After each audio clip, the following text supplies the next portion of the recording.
This regular meeting of the Judson Board of Trustees is hereby called to order at 7 p.m. We are very pleased that you have taken time to join us this evening. As the Judson Board of Trustees, we are here to set goals and policies and oversee the management of the district.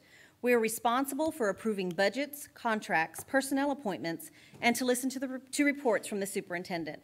We are not here to make administrative or management decisions pertaining to the daily operations of the district. This is the responsibility of the superintendent. In compliance with the State Government Code on Open Meetings, tonight's agenda has been appropriately posted. This is a meeting in public, not a meeting of the public. As our guests, you are welcome to observe and listen. These proceedings are being video and audio recorded and will become part of Judson's permanent legal record. In order that the tape adequately reflects these proceedings, please silence your mobile devices and refrain from talking while others are speaking. Since it is legally mandated that these proceedings are recorded accurately, I may have to ask for order periodically should I notice that disruptions are interfering with our recording capabilities. Once again, we extend to each of you a sincere welcome from the entire school board.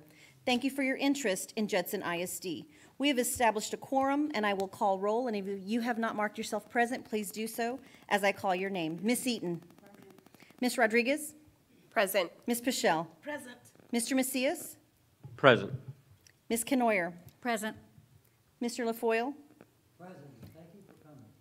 And I am Dr. Melinda Salinas. Thank you so much for being here tonight. And to my left, we have our Superintendent of Schools, Dr. Jeanette Ball. Welcome. We will now move to Pledge of Allegiance and invocation. Please rise.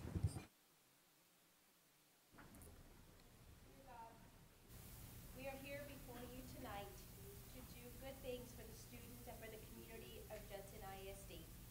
We ask you to guide us and to be with us every step of the way so we may make decisions that are in the best interest of our students. Amen. Amen.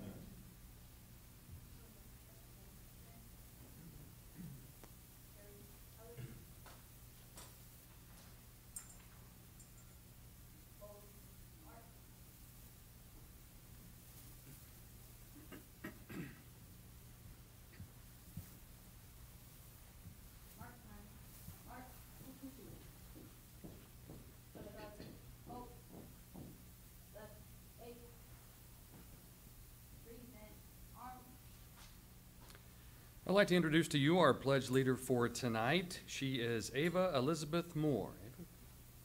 She is a fifth grader at Converse Elementary School. As a member of the award-winning National Honor Society, Ava is dedicated to making her school a better place for all students. She's always kind and respectful, assists the kindergarten teachers with bus duty each day, is a creative artist, and loves track. Ava has attended Converse Elementary since kindergarten. Let's join Ava in the Pledge of Allegiance to the U.S. and Texas flags. I pledge allegiance to the flag of the United States of America and to the republic for which it stands, one nation, under God, indivisible, with liberty and justice for all. Honor the Texas flag. I pledge allegiance to thee, Texas, one state under God, one and indivisible.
You may be seated. Let's give Ava a hand of applause for good job. I'd also like to recognize her family here. If you could stand just for a moment or raise your hand. Or.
I'd also like to recognize our color guard for this evening, coming from Wagner High School Junior ROTC.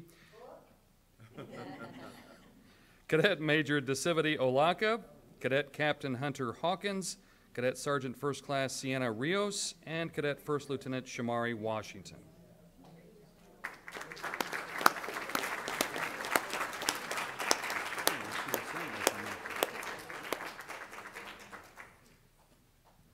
All right, our first board recognition comes from Judson Early College Academy. Just getting on the National Merit Scholar radar is an accomplishment, and this JECA student has worked hard to reach that accomplishment.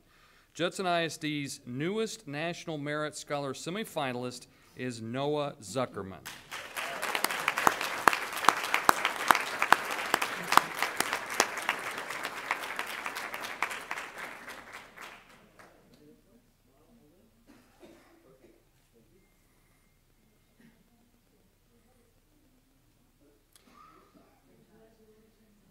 Just to tell you a little bit more about Noah, he's very enthusiastic about the English language and how people use it, and at the same time he enjoys the sciences and spending time with his family.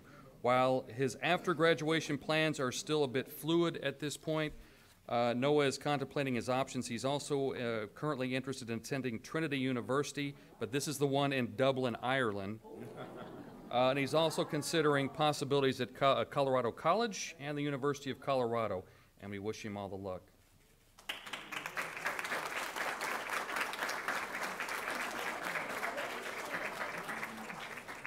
And is this your family right here? Okay, all right, thank you.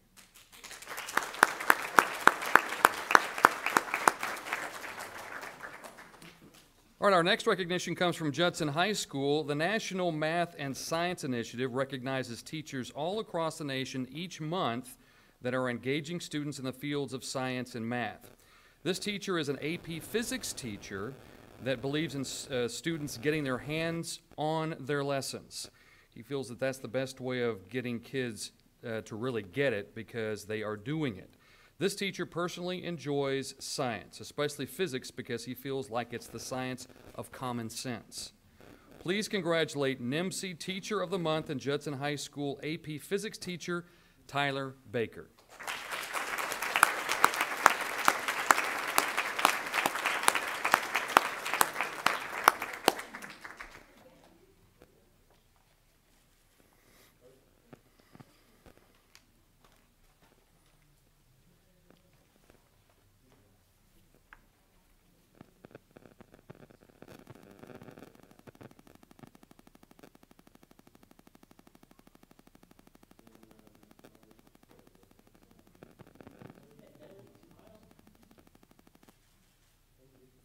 And I believe Mr. Baker's family is right over here on the side here.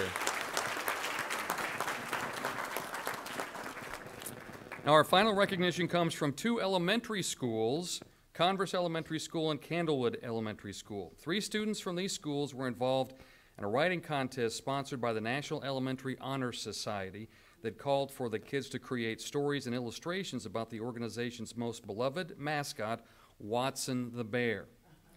They were to incorporate the organization's 4 pillars of character, that's scholarship, responsibility, service, and leadership, in their narratives.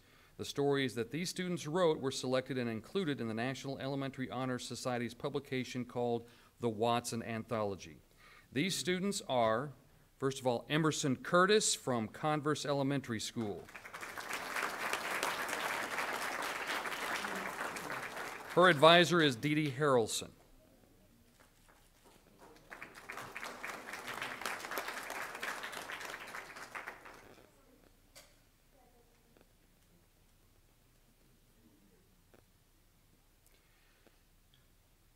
And I guess we'll take it all in one shot here. The other 2 students, Isabel Silva and Elizabeth Eeoc. Jennifer Silva is their advisor, and they are from Candlewood Elementary School.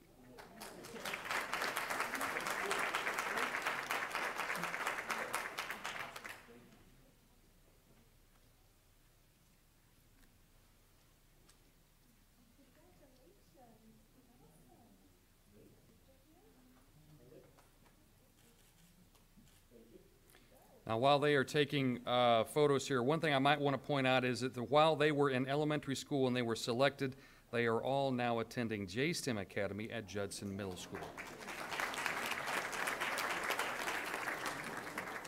And will the parents of these students, can they either stand or raise your hand to be recognized, please?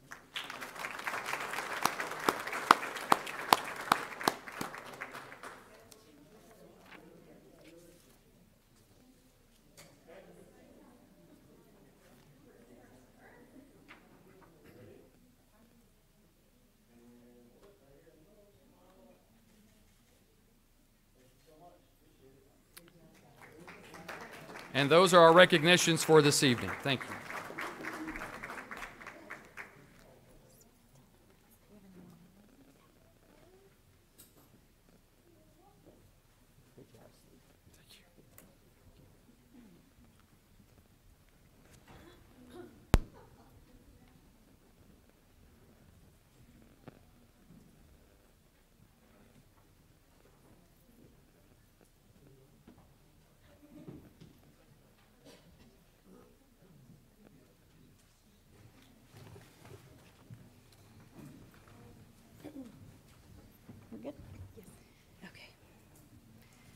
We'll move on to item 3, acknowledgement of visitors and citizens to be heard.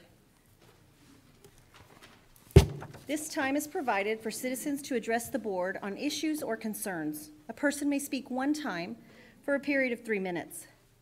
Presentations shall be informative only. No board action will be taken. A complaint or charge against an officer or employee of the district is not allowed in open session. Complaints and concerns should first be addressed by campus and/or district administration. If your topic involves a personnel matter, a student matter, or if you contend that your legal rights have been violated or board policy not followed, we have specific grievance procedures, DGBA legal and local, for these matters, and now is not the appropriate time to discuss these matters. Also, as a reminder, you are not allowed to refer to any individual by name. We respectfully ask that you refrain from making personal attacks or rude or slanderous remarks or becoming boisterous. The presiding officer shall determine whether a person who wishes to address the board has attempted to solve a matter administratively. If not, the person shall be directed to the appropriate policy to seek resolution before bringing the matter to the board at a subsequent meeting. Citizens wishing to receive a response from concerns presented to the board must provide written documentation. The board shall not deliberate or decide regarding any subject that is not included on the agenda posted with notice of the meeting. And first up, they gave me directions on how to do this, so where are the students? I hope I get it right. We have Jareth Quintero and Juliana Vargas and Caitlin Padron and Maya Felon. Is that right? Felon. But they each 2 groups, they each get 3 minutes. And their agenda item is National Hispanic Institute.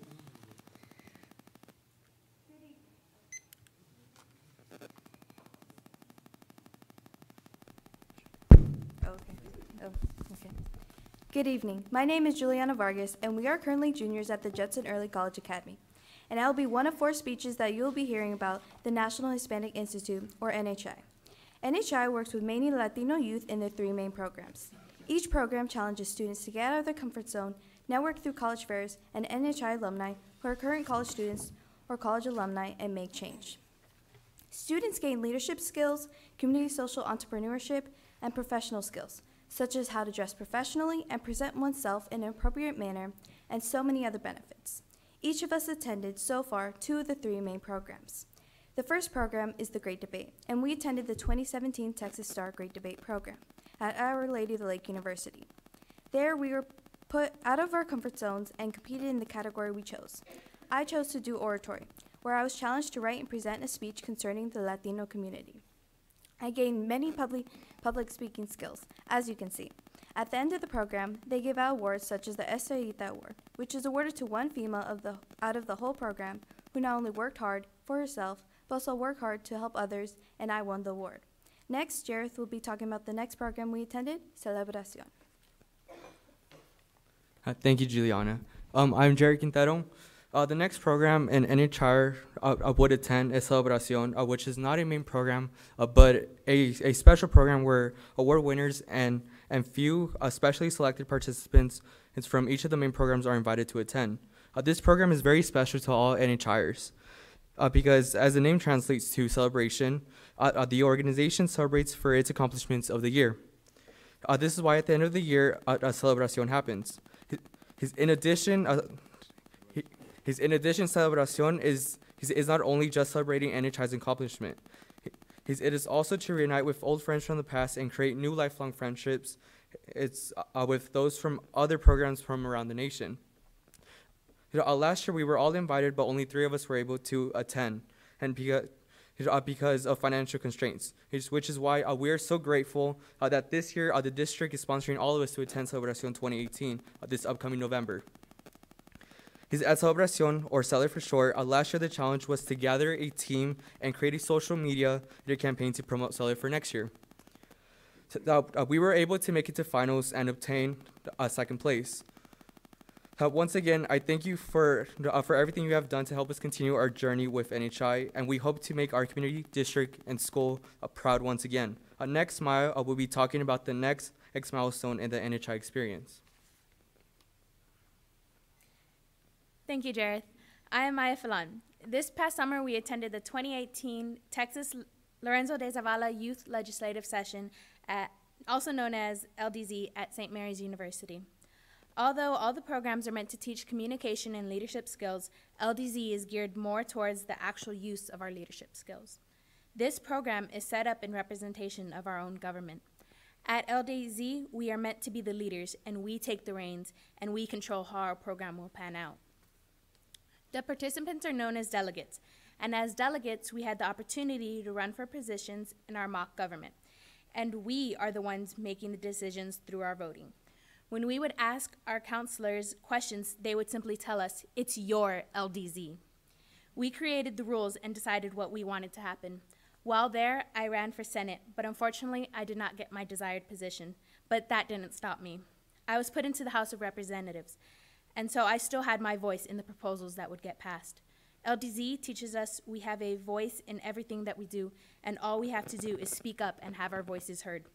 NHI overall teaches us that we are the future leaders of the Hispanic community, and we have to help those who feel their voices are not heard.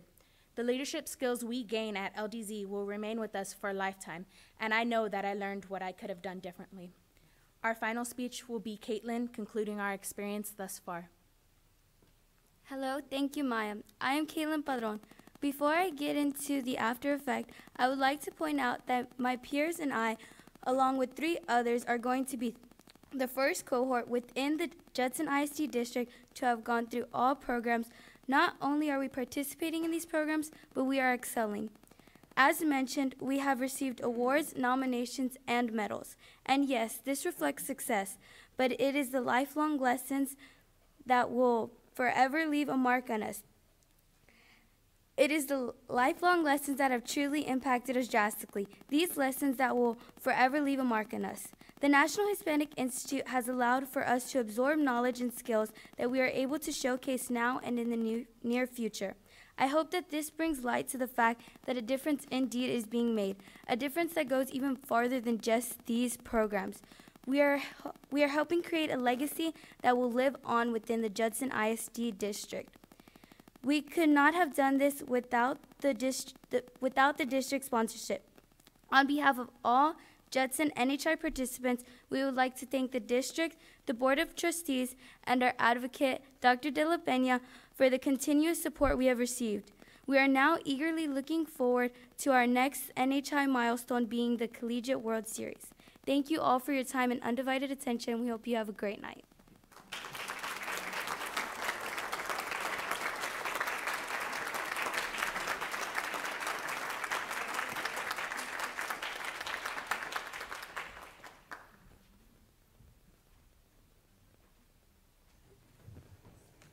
Okay, we'll move on to consideration of consent items. Please let me know if you'd like an item pulled.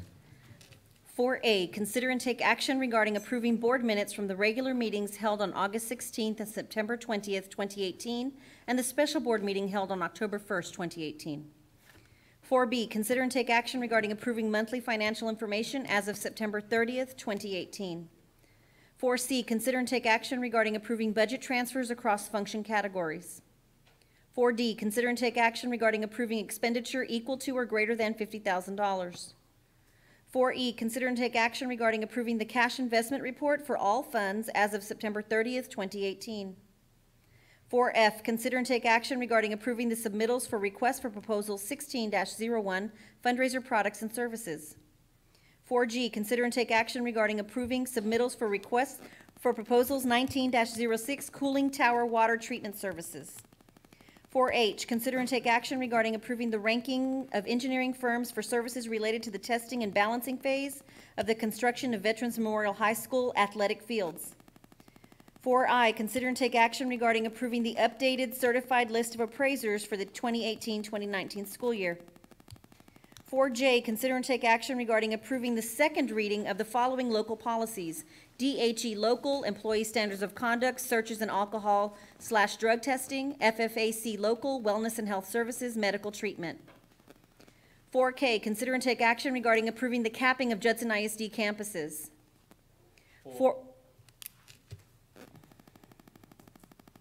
4L, consider and take action regarding approving the campus improvement plan executive summary reports. 4M, consider and take action regarding approving a lease agreement between Judson ISD and Via Metropolitan Transit to install a bus stop on Foster Road in Candle Meadow near Wagner High School.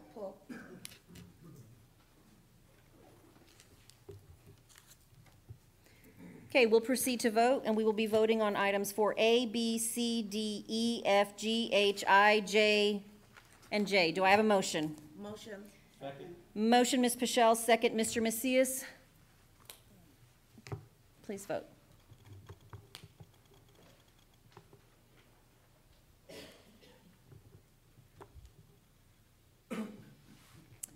Motion carries 7-0. Item 4K, consider and take action regarding approving the capping of Judson ISD campuses. Do I have a motion? Motion. Second. Motion, Mr. Macias, second, Mr. LaFoille. Mr. Macias. Yes, I know that this is critical that we take this action. I'm wondering,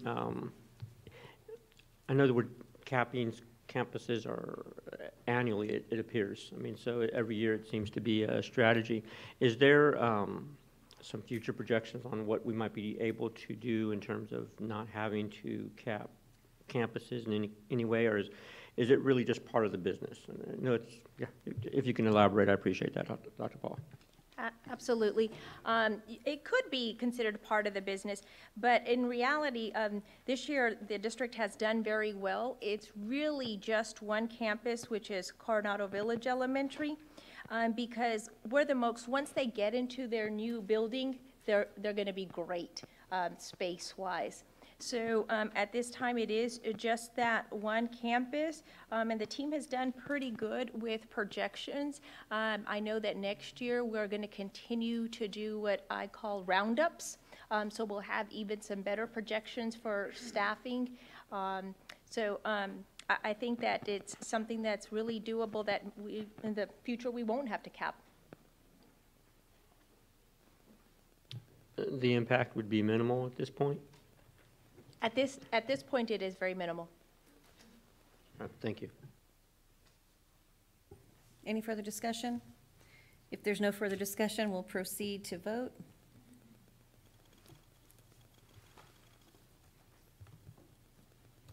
Motion carries 7-0. 4L, consider and take action regarding approving the Campus Improvement Plan Executive Summary Reports. Do I have a motion? Motion. Second. Motion, Ms. Pichelle, second, Mr. LaFoille. Ms. Pichelle. Thank you. Dr. Ball, I only pulled this because I wanted to say kudos. I'm glad that every one of them have the same format. It's so easy to read, and I just had one question. Is there any concerns with any campuses at all? No, ma'am, quite the opposite. I'd really like to commend our principals, because what I've been hearing as we're having our one-on-one meetings every Friday, the campuses are not looking at just, meeting the standards. They're looking at going above and beyond. Yeah. All of them are focused on, of course, the academics. They're all focused on attendance also, which is extremely important. So I'm really proud of the work that our campuses are doing right now. And one other thing, I just have to brag. There are certain campuses that I thought just did a more fabulous job with this. And I would like to say that that personal touch that's included, one of the ones that I was looking at was Candlewood Elementary. And what I like that I see here is that the community is getting involved in helping overcome the obstacles. And I remember that you were telling us that when you get the community around the school involved with parental involvement, that's always going to help the students. And I just like the fact that the community is being involved in seeing to it that all of these goals are met. Absolutely, and if I can also brag, at Candlewood, I know she has gotten her church very involved in the campus, and they have done, several beautification projects there. She's also gotten the college involved just recently. If you check out our Facebook page, you will notice that. She also got a substantial donation for some of the things that the campus needs. So I think every principal is giving it their all. I think so too. Thank you. That was all. Ms. Eaton. Dr. Ball, I have a church too that's interested in adopting one of our schools. What would be the process? Is it on our website? No, ma'am. I have several school districts, so I've had several individuals that have come and meet with me, and I'm in the process of assigning several of them some mentors. So just have them contact me, or you can contact me, and I'm basing it on need. Okay. And my understanding is that when we have plaques that we're going to be awarding to the schools that received recognition from the scores that came back, right? Yes, ma'am. And I will definitely let the board know. What my office is doing is ordering the plaques. And once those come in, I will be finding a date that works with the campus principal so we can go and present those plaques and do a little celebration. Okay, great, great. Thank you, ma'am. If there's no further discussion, we'll proceed to vote.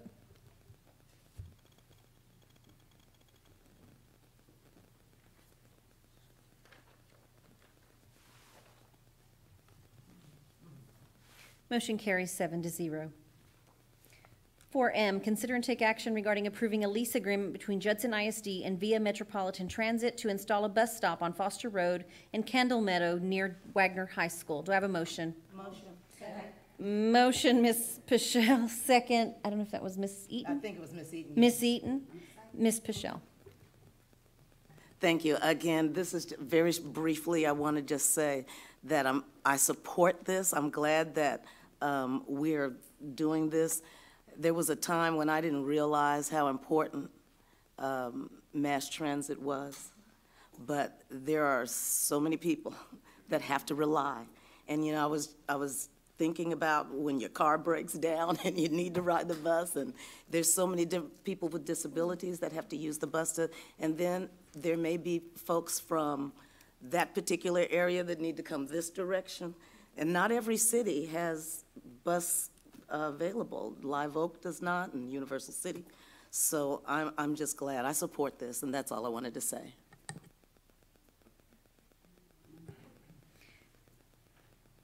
If there's no further discussion, we'll proceed to vote.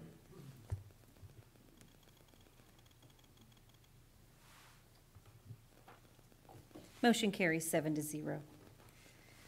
We'll move on to item 5, discussion and consideration of action items. 5A, consider and take possible action regarding approval of the ranking of submittals for the request for competitive sealed proposal 19-02 for Veterans Memorial High School Building Addition. We're actually going to move this to after closed session because we do have some attorneys that are going to be coming to speak with us. 5B, consider and take action regarding approval of the personnel report and updates, including new hires, resignations, and administrative appointments. And this will also be looked at and voted on after closed session as standard procedure. 6A, Superintendent Report. Dr. Ball. Yes, I'm going to ask Dr. Fields if he'll give us a brief update. I think he had handed something out, but. Yes, ma'am. I believe we turned in the construction report for the month of October to you. I really stand ready to answer any questions you may have. It's pretty similar to what we had last month. I would tell you the biggest difference was the one that we'll be voting on later on of the submissions for the second phase of Veterans Memorial High School.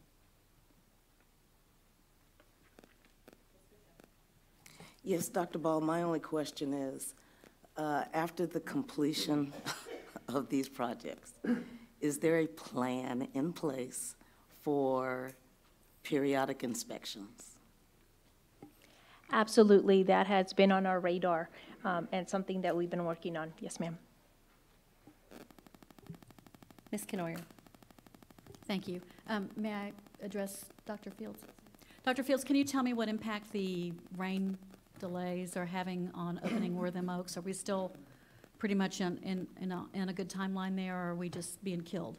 We're not being killed yet, ma'am. Inside of the original package, there were negotiations for rain days, so there was some anticipation that this would happen. I would tell you, though, that it slowed us down a little bit, but we're still on track to be finished, especially for Wortham Oaks by the end of November. Yes, ma'am. Mr. Macias. Ms. Bichelle, when you, and Dr. Ball, either both, the inspections, is that, what did you mean by that, Ms. Bichelle?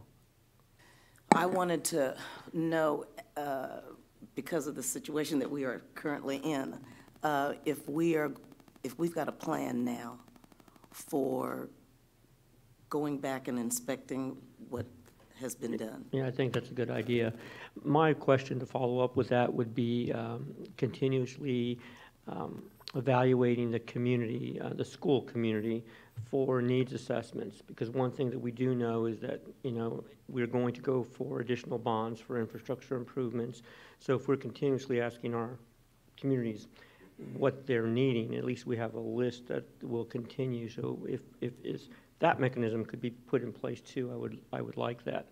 I was hearing recently that we do have a campus that its playground still does not have shading for our kids, and so it's that kind of thing that I know principals can say, please put that on the top of our list as a possibility.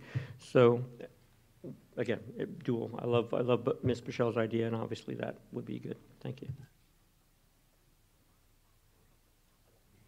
Okay, if there's no further discussion, I'm actually going to move 6B. We're going to move to 6B, Gibson Education Consulting and Research Group, Inc., presentation of the Targeted Human Resource Audit final report, because I know they are here. So before we go, and then we'll go back to 6.2 and 6.3.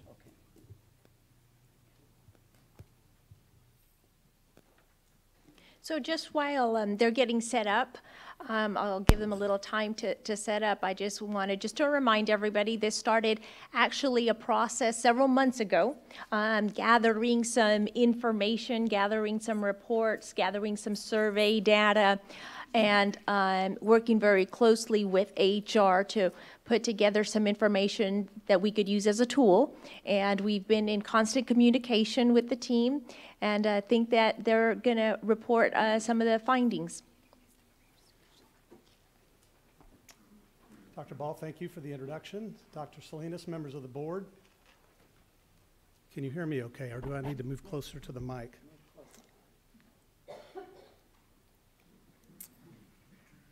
Before we get started, I wanted to say thank you to Dr. Ball and to Marco Garcia in particular. Marco was the point person for this project for Judson ISD, and we really enjoyed working with him, and as well as the rest of the administration that were very responsive throughout this audit. And I just wanted to say thank you personally for your cooperation with this audit, and that to the rest of the administration.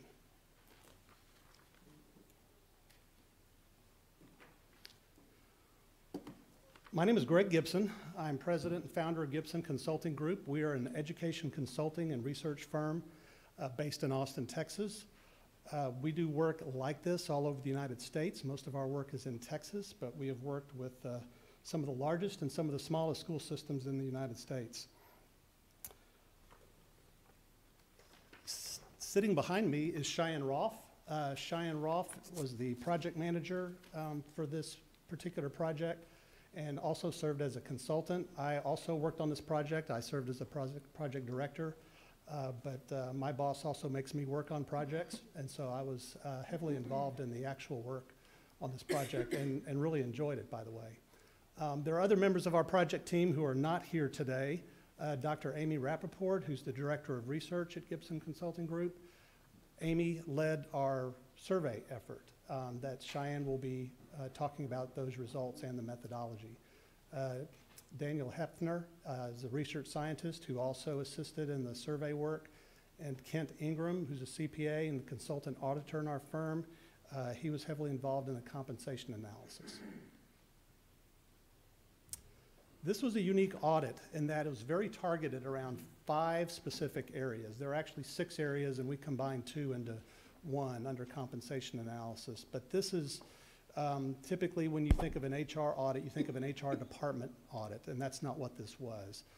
The board was very deliberate in defining the scope of this work, and it focused on these 5 things: employee turnover, employee grievances, staffing formulas and allocations, compensation analysis, which included looking at things like pay equity, salary calculations in terms of the math, in terms of it being accurate pay calculations. And third was looking at the number of work days by position type to see how we stacked up against other districts. And then last was the Judson ISD culture and employee relations. And so you'll notice I'm going to cover the first 4 areas. This talks about what is going on in the district. Cheyenne's going to talk about the culture, employee relations, the survey results, and that attempts to explain why things are happening and what we can do about it. And so I'm going to get started and talk about the approach. As was mentioned, this work, as all of our work does, it involves a lot of data analysis. And Marco can attest to this. We gave a very large data request, and his team pulled it together.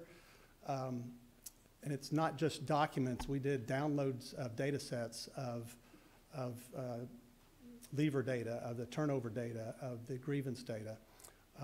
We also conducted interviews with administrators and staff. We did focus group sessions with principals, separately with secondary and elementary principals. And we conducted 2 surveys, one of current employees of Judson ISD. We also conducted a survey of employees that have left Judson ISD.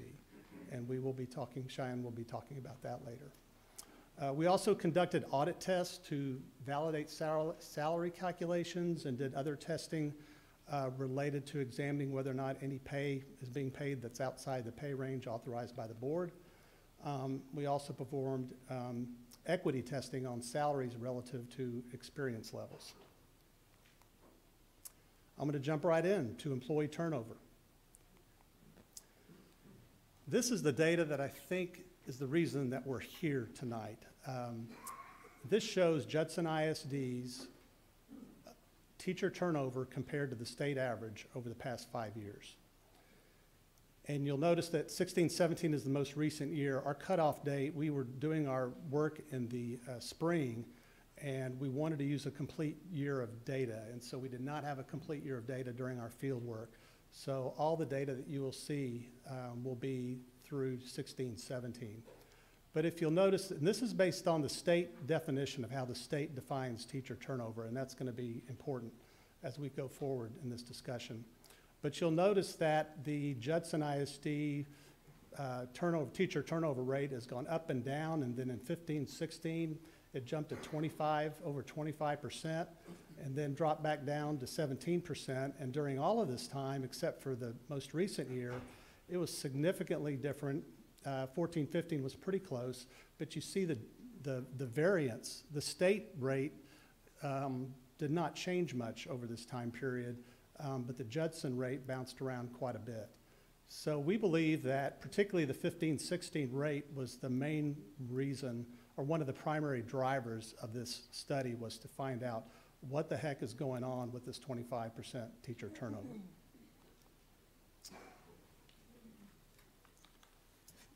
The district defines turnover for its management purposes differently from the state. And there are some differences that the state does. For example, over the past several years, the district has applied or converted some of its classroom teachers to RTI, response to intervention teachers. And that's counted as turnover in terms of the state definition. But the district doesn't want to count that as turnover because they didn't leave the district. They just changed positions and they were no longer classroom teachers. Now, they're still included in the, some of the ratios, but that is not all that explains the difference. But the difference here that you see is these are both Judson ISD rates. The state definition is what you saw in the previous graph. The district definition is in the darker bar on the left, and that's what's internally reported based on the turnover data that was provided to us. So with the exception of the most recent year, those are big differences. And RTI explains some of this, but it does not explain all of it. And so you'll see some recommendations related to this, but the district was not able to reconcile their data back to the state data with absolute certainty. And so the state data and all the other districts are calculating using the state data to compare ratios. And so we did that too. But when we're comparing Judson ISD state data, we're using 2016-17 when we compare to peer districts. That year, the most recent year, we're pretty much in line with the state. So it looks like the issue has been resolved, but going forward, we need to make sure that we reconcile any differences between these, our internally calculated rate and the state calculated rate. So the next couple of graphs show some comparisons. These are peer districts that we selected based on symbol enrollment. Not all of these are suburban, but we looked at economically disadvantaged population. We looked at the Hispanic population. We looked at several variables, all of which are laid out in the report. Judson ISD falls in the middle. There's a high group of Duncanville and Grand Prairie were higher than the rest. Aldine and Birdville are lower than the rest, and we're about in the middle. And so we are not, and again, this is using the state rate, which for that year is similar to our local rate. So compared to school districts that look more like us, we're in the middle of the pack. Now, when we look at our neighboring peers, and these are the districts that may be taking teachers from us, we are second highest, close to East Central, but San Antonio is the highest, and then Northeast, North Side, and Church-Cibolo. Now we're going to dig down into the district's data. The district data allows us to dig deeper and to look at the turnover data in a lot of different ways. So this is an analysis of teacher turnover by number of years with the district. And I found this to be really interesting and illuminating. more than 50%, and this is consistent over the past 4 years, more than 50% of teacher turnover occurs in the 0 to 1 year with Judson ISD. So we're losing teachers that come, we're losing them fast. If we can hold on to them even for a couple of years, the rate drops significantly for the next experience group, or for the next Judson experience group. So again, this is not total teaching experience. This is just number of years with Judson ISD. This is based on number of years experience. So the 0 to 1 year of total experience is still the highest, but instead of being over 50%, we are in the about 1/3, 35 down to 34% in 16, 17. So there's not as big a disparity when you look at it by total years of teaching experience, but it still conveys a message. Why are teachers leaving? The district has an exit interview form. They changed it this past year in 17-18.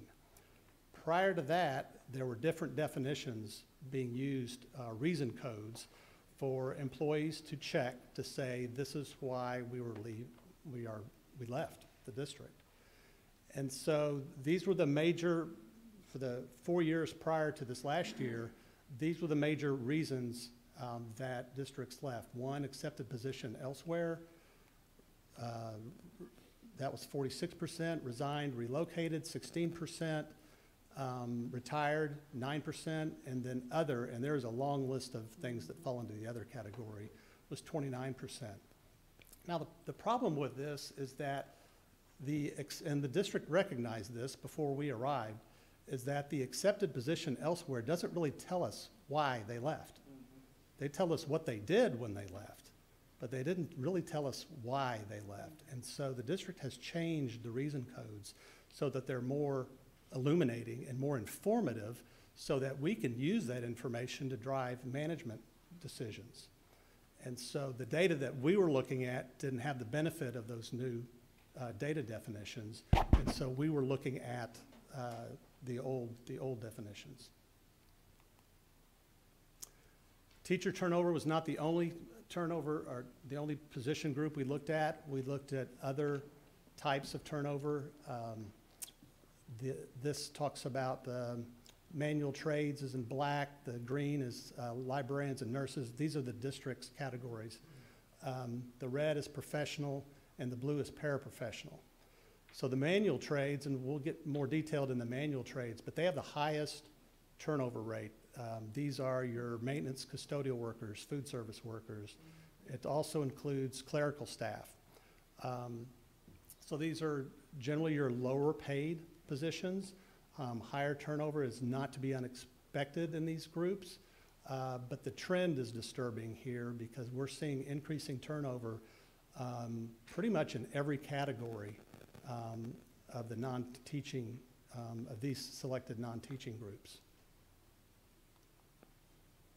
When you look down into manual the manual trades, and these are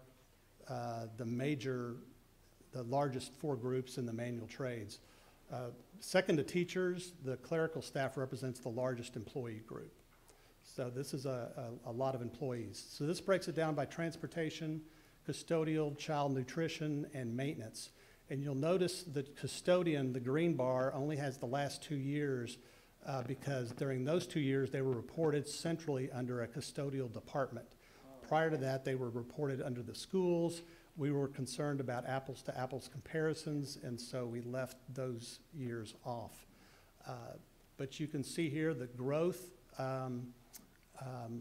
in the categories and the wide variation among the different types. You will notice that I believe child nutrition is the only manual trade group that actually showed declining turnover rates during this time period.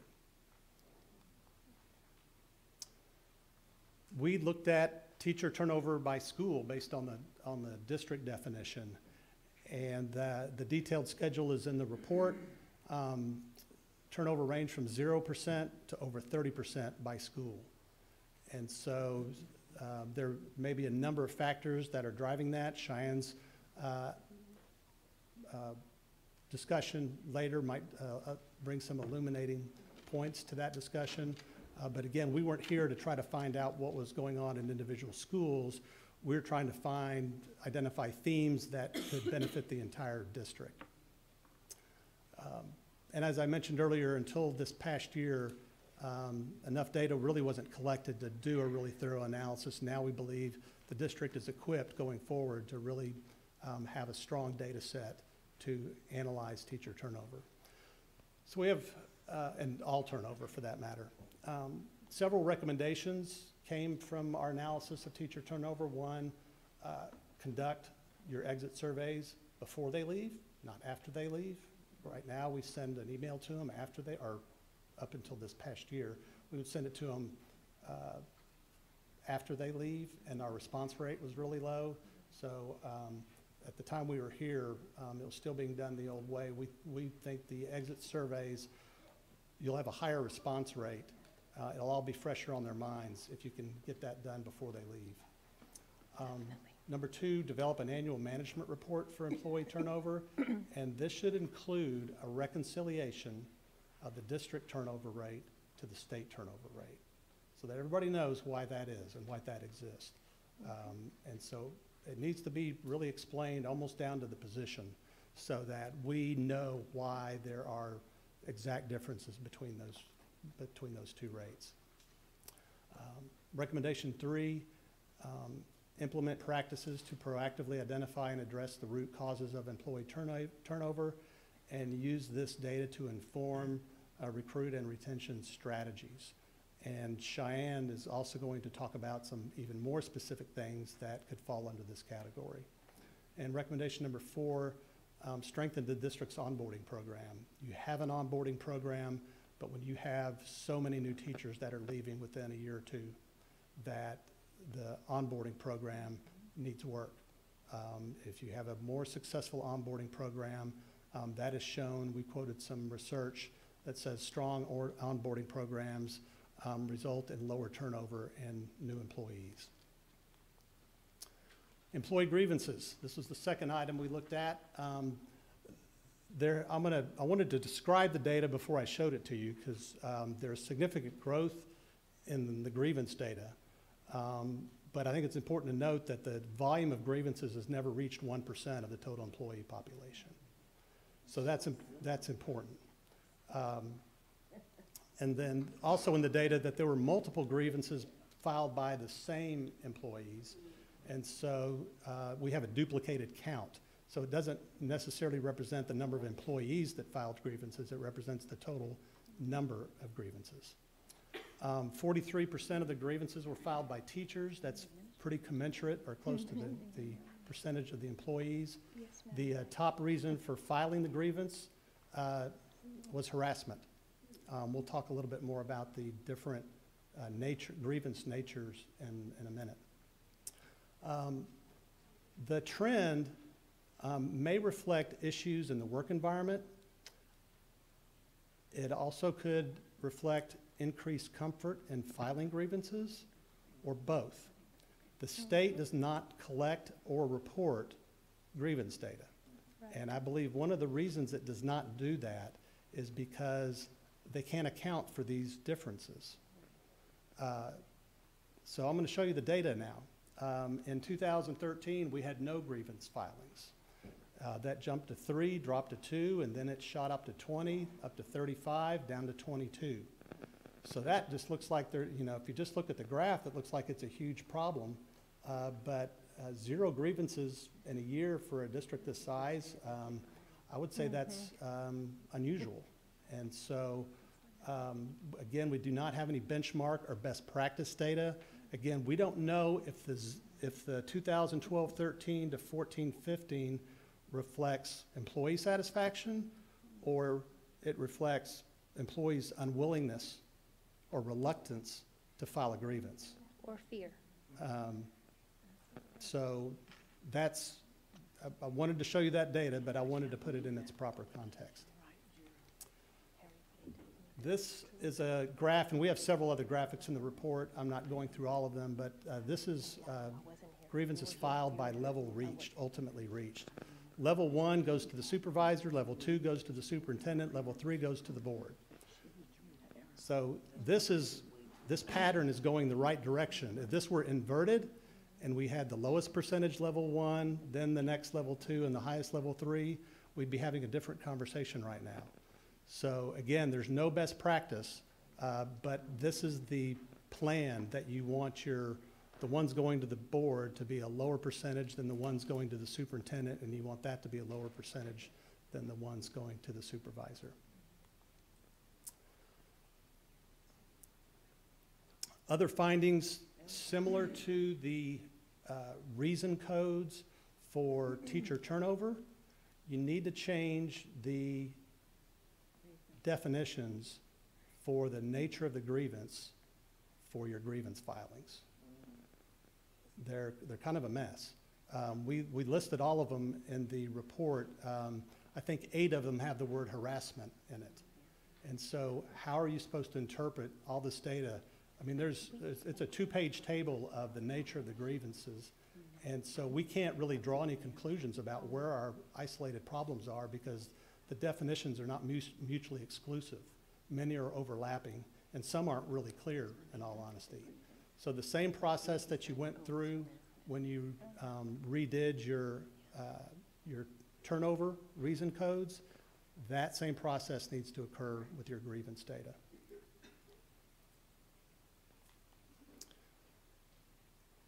That stemmed the recommendation to standardize your grievance codes and definitions and make them better to support decision-making. Recommendation 6, implement practices to identify the root causes of employee grievances. And when you're going to start looking at root causes, you have to start with the data. And if you're going to start with the data, you have to have good data definition. So recommendation 6 isn't going to get you anywhere until you do recommendation 5. And then 7 is to develop a management report that reflects a really thoughtful analysis of our grievance data once we're able to do this. Third area is staffing formulas. Before I get into the discussion of the district staffing formulas, I just wanted to show where the district is in overall staffing efficiency. The top line is student enrollment. The next line is staff FTEs. The third line is the ratio of the first line to the second line. Most people are familiar with the pupil-teacher ratio. This is a pupil total staff ratio. So this looks at the efficiency, quote, efficiency, the number of staff relative to your student population for the entire district. So this shows that while our enrollment grew at 2.4% over the past 6-7 years, our staff FTEs grew at 15.7%. And so our student per staff ratio dropped 11%. So technically our staffing efficiency dropped 11% over the past 6 years. So that pulls into context our staffing formulas. This is maybe one of the reasons we were asked to look at the staffing formulas, because now we have more staff relative to our student population than we did 6 or 7 years ago. Some of this could have been intentional. It could have been a board directive. It could have been, there could have been other factors that caused this. But all of the things being constant, this is a declining staff efficiency. And by the way, that was true for both teaching staff and non-instructional staff. And we have both of those charts in the report. So the non-instructional staff, they both kind of bounced up and down. They both had net decreases. The pupil-teacher ratio had a higher, larger net decrease than the non-instructional staff. The staffing formulas themselves, there were a lot of formulas for campus-based positions. There were no formal formulas for non-campus positions. So there was discussion about methodologies that were applied, but when we asked for the actual formulas, the only formulas that the district supplied and the only calculations that we saw or were able to compare were the campus-based. And so that's I believe it's on page 35 in the report. Actually, page 33 to 35 in the report is where you'll see the campus staffing formulas for elementary, middle, and high school.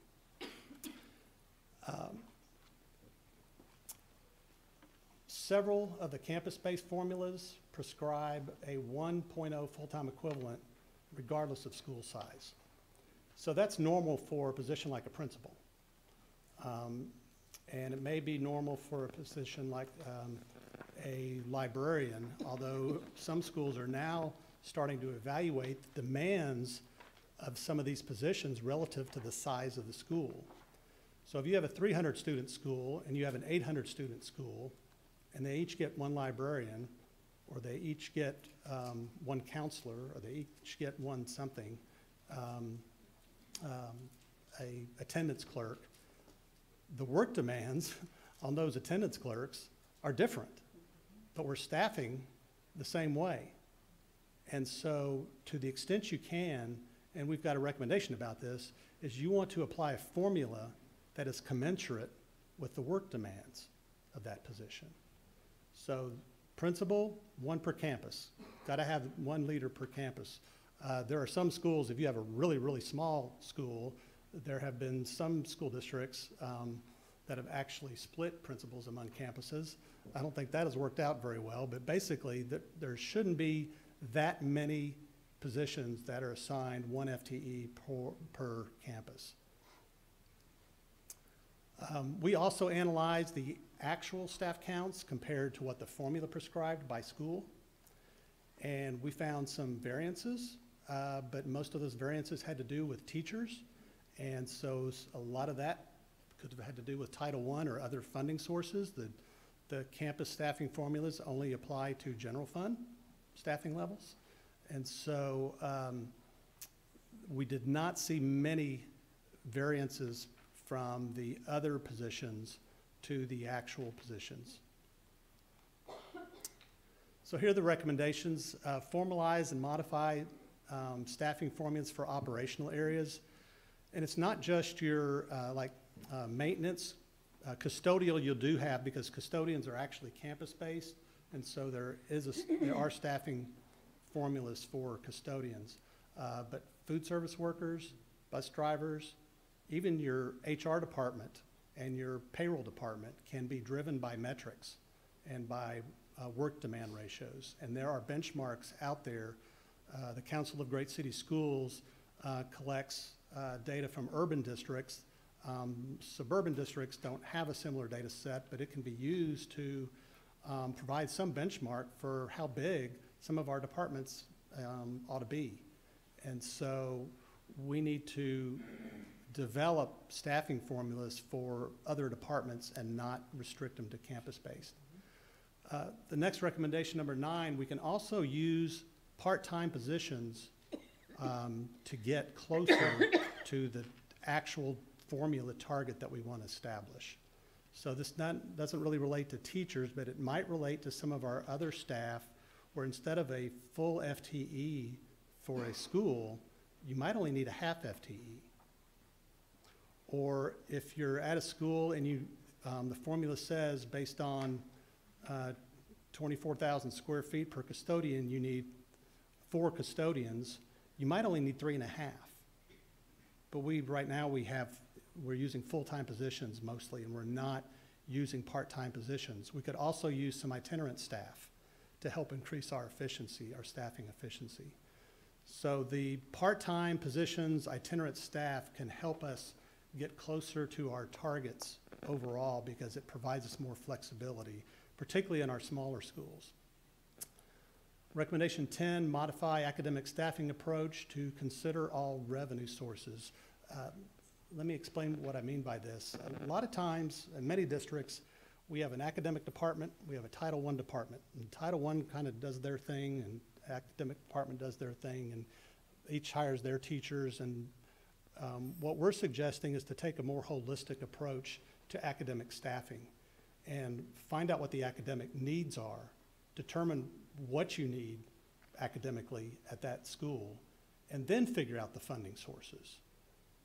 I don't know how it started that the funding sources end up driving decisions, but a funding source is just a funding source. We have to comply with the funding source requirements, but let's figure where our academic needs are, and then let's apply our funding sources that we have there that apply it more holistic. And you can do that within a school as well as across schools. Recommendation 11, convert certain campus-based positions from one per school to need-based, and we talked about that earlier. The next section, compensation analysis. There are several elements to this. Judson has made great progress in reducing salary compression. Pay inequities still exist, but the district invested heavily to address salary compression. Salary compression is when we have employees with significantly different work experience, number of years, but they're making the same pay or similar pay, that's called salary compression. And this can happen for a lot of reasons. If we, the natural pay increase cycle for internal employees might be different than the market rate we might have to pay a new employee that comes in doing something similar. And so that may drive salary compression. There's a lot of things that can drive salary compression, but it has a perceived and sometimes actual inequity. And the district hired TASB to come in and figure out how to start dealing with this, and you implemented a lot of those recommendations, invested $4 million plus, and you addressed a lot of the salary compression and pay inequities through that. We've still found some additional pay inequities, and we'll talk about that in a minute. But you have made great progress there. The position work days, the number of days, whether it's 185 all the way up to 260 something based on the position type, you are in line with the peer districts that we use to compare you to. And we looked at the max days for the position, and we also looked at the average work days for position. Because sometimes the max, if it's only used by one employee and the rest of them are at a lower level, the average would be lower. So we paid more attention to the average. Both of those data sets are in the report. The test of pay calculations resulted in no exceptions, and this was just the math. So when we went back and reconstructed the math for the pay calculations, we did not find any exceptions. However, we did find, I think 10 out of 558 samples that we looked at where there was 10 that were paid outside a pay level established by the board. So that's a fairly low percentage, but we did find a few exceptions there based on a sample of 558. And then we also did a test of current salary information in personnel files, compared it to their actual pay rates, and we did not find any exceptions there. So we didn't have many recommendations here, except further evaluate your opportunities to improve the pay equity. And so there may be more information available in the TASB report, or you'll be able to see in the report, we have these what's called bubble charts. And the bubble charts, if you see a string of bubbles pointing up that are kind of in a line, that means you have pay equity. It compares pay to experience. And when you see them kind of scattered all over the place, that means they're not in line, and that suggests pay inequity. So we have an entire exhibit that has a lot of different positions where you can actually see the specific positions where you still have some apparent pay inequities, and that's available in the appendix. I'm going to pause now and let Cheyenne come up and talk about the Judson ISD culture, and after that, we will open it up for questions.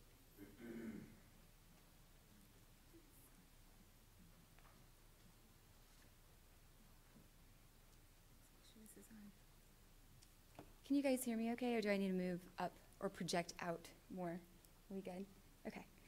So first I want to commend everyone for including culture in such a targeted review. Most audits don't look at this very important component, so something very targeted that includes our global culture is commendable, and thank you for that. I first want to anchor our discussion today around what we mean by culture and what we specifically looked at when we were talking about culture in the context of this assessment. Of course, we always have to look to Merriam-Webster for a fun definition. So we're anchoring around our set of shared values and goals and our attitudes and practices and really all of the yummy goodness that characterizes the institution or an organization. So when we came to look at the Judson ISD culture, we sought to learn how existing employees feel about working here. We wanted to know how they felt about their culture, their workloads, their distribution of work, and really we wanted to unpack all of that and see if the culture had any impact on employee turnover, which was discussed in great detail previously. Also, as Greg discussed previously, we sought to answer these questions through conducting interviews and focus group sessions, but really it anchored around administration of 2 surveys. One was of our current employees, and one was of our former employees. And the it included employees that left 2 years ago. So it was not all of our employees ever, just those that have left in the past 2 years. The purpose of those surveys was to gain additional insight about the culture, of course, to look at employee satisfaction, to really tap into how we feel about our working environment, and really look into those additional reasons and quantified reasons around why employees have left the district. So as Greg mentioned, the focus of my portion of the presentation today will be around the results of both of those survey efforts. So let's first look at our survey approach for our current employee survey. Our instrument was developed by Gibson's research team, and it included measures that have implications for employee engagement and satisfaction. We looked at constructs, and really those are just underlying themes, and those measured job resources, job demands, engagement, and burnout, and you see those all in caps. There's some definitions in the report in Chapter 6 if you want to learn a little bit more about those. And we really wanted to look at their positive or negative relationship to outcomes. And the outcomes that we're talking about today are satisfaction and organizational commitment. So we're going to talk a little bit more about those constructs and those outcomes in more detail here in just a few slides. But how did we administer this survey? We administered this survey to just over 3,000 district employees. A caveat here is that we did exclude temporary and substitute staff from our survey sample. The survey was administered online through personal email invitations to staff, and it was provided in both English and Spanish. We also followed up with several reminders in both languages to try to increase our response rates over the administration window of May 21st through June 8th. And here's the best part that we want to commend your staff on. You received a response rate of 75%. I joked with Marco and his team at the beginning, if we get 30%, we're doing great. We got that in the first, I would say, 24 hours. And so it was a really great response rate, very commendable. Staff took a lot of effort preceding the survey launch to ensure that we were set up for success. This is just, I know this is a little hard to see for our audience, so I apologize, but this is the distribution of response rates by our staff categories. So you can see how that 75% broke out across our 4 staff categories.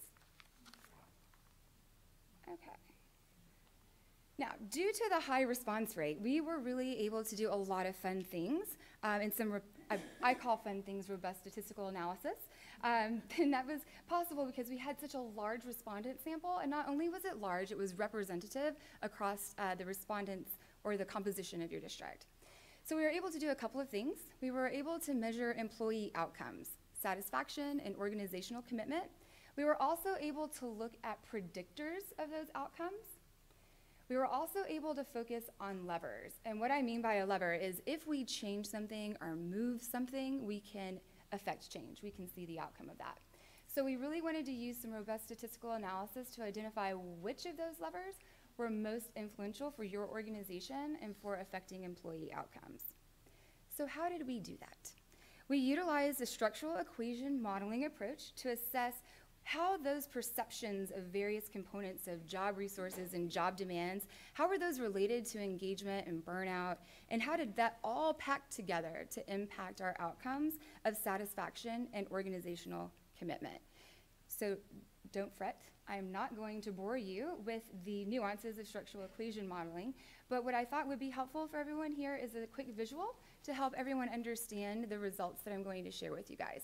Again, I apologize to the audience that this is a little fuzzy, but what you're seeing here are the constructs that are measured. So remember we talked about job resources and job demands. The resources are those that are in blue, so the things that you see at the top. Examples include supervisor support, leadership, perceived support, In orange, which looks a little brown on this screen, you can see job demands, and that includes stress and work complexity. So moving through our conceptual framework, each of those constructs are known through research to be related to engagement and burnout. So you kind of see these mediators here in the middle, and moving, we lost our mediators. I apologize for that. The mediators are still there. Imagine you see them. We know also through research that engagement and burnout has an effect on those outcomes we talked about, which is satisfaction and organizational commitment. I'm going to pause really quickly in this model so we can operationalize what we're talking about by satisfaction and organizational commitment, because that's where all the good stuff is about to come. Satisfaction, as you might imagine, is do you like your job? How content are you? But when we talk about organizational commitment, what we mean here is an individual's psychological attachment to an organization. And what's really important here about their psychological attachment to an organization is because that can predict turnover, it speaks to organizational citizenship, and it also taps into job performance. Oh, there we are. There's our mediators again. Okay. I apologize. So don't fret on this either. This just shows a completed conceptual framework and all of the possible associations that could have happened going through the structural equation modeling. But let's get to the fun part. What did we actually learn with your data? As a reminder, we were focusing on levers, and levers, again, are those things that if we change, if we move, if we do something, we can see an intended outcome or impact. So we're first going to look at our engagement levers.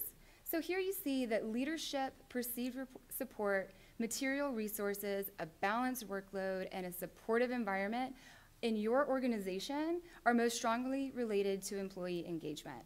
So if you work on these things, your employees will have an increased level of employee engagement. We did some subgroup analysis that I thought was particularly interesting. So for those folks that have been with the district between 1 and 3 years, leadership is really, really important for engagement. What does that mean? New people, leadership really matters. However, for those that have been with the district for more than 3 years, having a supportive environment is the thing that's most strongly associated with engagement. One other level, and it gets tiny, I apologize. Going down a level deeper, perceived support in a supportive environment is the thing most strongly related to engagement for our campus-based staff. But for our district staff, those things that are most strongly related to engagement are staff perceptions of a balanced workload. So we're seeing the differences in our campus-based staff and our district central staff. So let's look a little bit at burnout. So factors in your organization, again, that are most strongly associated with burnout are perceived support, your workload balance, your job stress, and your work complexity. So I just want to pause and kind of unpack this a little bit. So if we have more support and a more balanced workload, we will have less stress because there's a negative association here. If we have more job stress and we have a more complex job, we have more burnout. That makes sense. Okay, so what we also see here is that your efforts to improve employee perceptions of job stress will have an association and reduction of burnout and improvement in employee satisfaction. I want to pause and tell you kind of what this means. When we say job stress, we're not talking about I have a lot of work to do and not enough time to do it. That's not what we're talking about here. Job stress under this construct speaks specifically to how freely staff feel they can speak with their supervisors, how friendly their work environment is, and really their ability for how they accomplish the task at hand. One of the most important things to note, and I know this is a ton of information that you're hearing right now, one of the most important things to note, kind of our take-home point, is our strongest lever, again, the thing that we changed that have the biggest outcome, was perceived support. And the reason why that's our strongest lever is because it had a direct relationship to the outcome of satisfaction. If you remember in that model, it was all the way over there in the blue box. But it also had a direct effect on burnout and engagement. So when we're looking from a statistical perspective, that's the biggest bang for your buck, and our strongest lever is increasing perceived support across our organization. Our outcome of organizational commitment, a lot of the themes I just talked to you about were very similar for organizational commitment, but specifically leadership, material resources, and a supportive environment had really the strongest direct associations with increasing organizational commitment. Now remember, we want to keep people here and we want to love them while they're here. So that's the organizational commitment lever.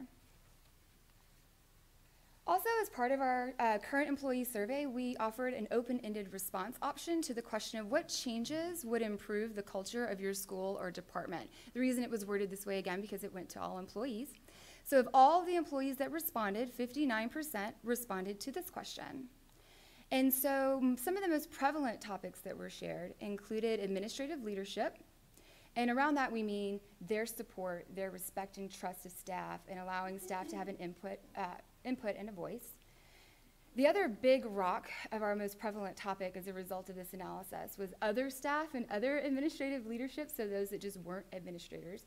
Again, you see respect, we see input and voice, but we also saw some consistency issues, so consistency in how rules or procedures or policy is, not policy, I apologize, procedures are enforced, and some leanings toward favoritism. Some of our smaller prevalent topics were student discipline. Again, this was a consistency in the application of. And then our final most prevalent topic was around communication. In our report, we offered the remaining prevalent topics and some discussion around really what these buckets included for your consideration. Okay, so we also conducted an employee survey of former employees. And again, these are employees that left the district 2 years ago. We sent invitations to 1,256 former employees, of which we received 377 for a response rate of 30%. Two things here. It's amazing that you have email addresses for over 1,200 former employees, which is awesome, and that you got a 30% response rate. To be honest, they had no motive to respond to our survey. No interest and no reason. They left the district a bit ago. So this response rate is really, really good, given that. And there was some other efforts by the department to advertise or communicate this survey to that population so they knew we were safe and that it was coming, and encourage their responses. So thank you guys again for your work on that. Okay, so where did they go? That was one of our key questions. 34% of our former employees are currently employed in similar jobs that they had here, but now in other school districts. And 14.2% have jobs in another school district that's different than what they had here. So where are the others? The others are in other jobs or other industries. They're retired, they're full-time caregivers, or they just have other employment designations that don't fall into these buckets. So why did they leave? That was one of our key questions for conducting this survey. 37.5% had dissatisfaction with supervisor. You see another top-ranking item as poor working conditions or climate. That does not mean working conditions of dilapidated buildings. That means the environment or climate. How do I feel about the climate that I'm working in? Better compensation was 28%, personal and family obligations that made them leave, and we also had opportunity for advancement elsewhere. When asked what their most important or influential reason for leaving the district was, they noted that it was their dissatisfaction with supervisor, and that was 19.5% of respondents said that was the most important or influential reason. That was also the highest ranked item for that question. So here we have recommendations made as a result of all of this data analysis and collection that we did. These are the 4 recommendations that we made, but for our time this evening, I'm only going to focus on number 13 and 14. So here we see that we need to stabilize our work environment for Judson ISD campus-based employees. And what does that mean? So during our interviews and focus group sessions, we learned that campus leaders are moving around a lot. They're moving from campus to campus, and oftentimes this is happening after serving only 1 year on their campus. This is called principal churn, just as an industry term.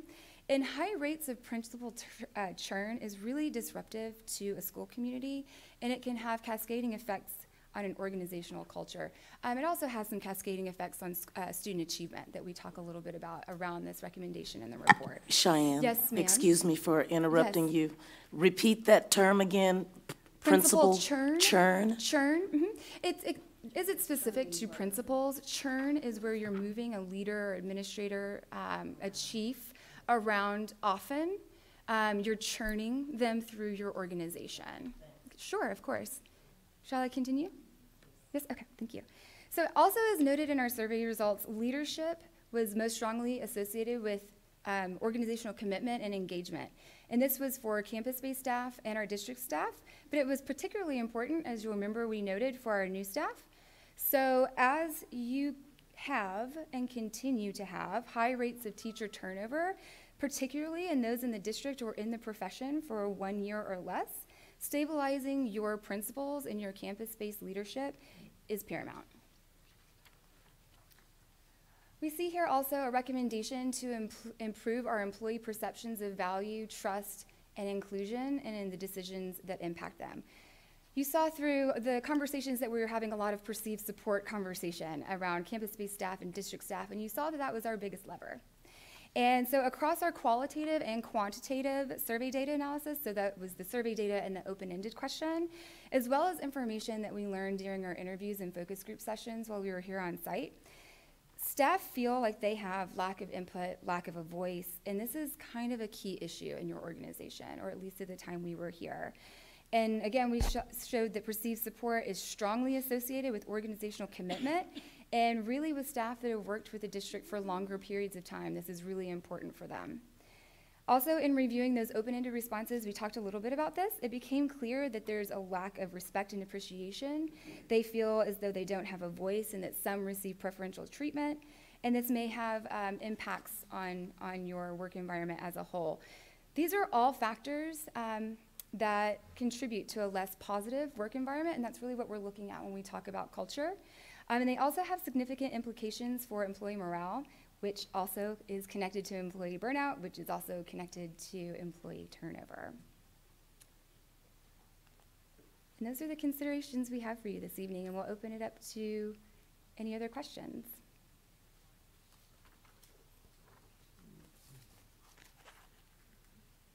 On any part of the presentation. Could we turn the lights back on, please? Ms. Kenoyer. Thank you. I want to thank Gibson Consulting for this great report and information that confirms a lot of what I believe as a retired educator from Judson, the last 23 years spent in Judson. I know that people don't leave their positions necessarily because of money, but people leave positions because of their boss, basically. And it's something that I've said for a long time, is making sure that we have high quality leaders at every level of the organization. I also know that, as you said, student performance is crucial. The effect on student performance is crucial when you make sure that you have a consistent leadership, growth, and capability at a campus. And I'll point out Crestview Elementary as one of those campuses. The teachers have been there a long time. They have that stability. They've grown their leaders from within, so they have that buy-in there. The community, the parents trust the staff there. And so they've been able to do some incredible things because they've had that there. And that's something that we need to do our very best to replicate at our other campuses. So I really appreciate this. It confirms a lot of what I already believed and some of the things that I had pushed for. Thank you.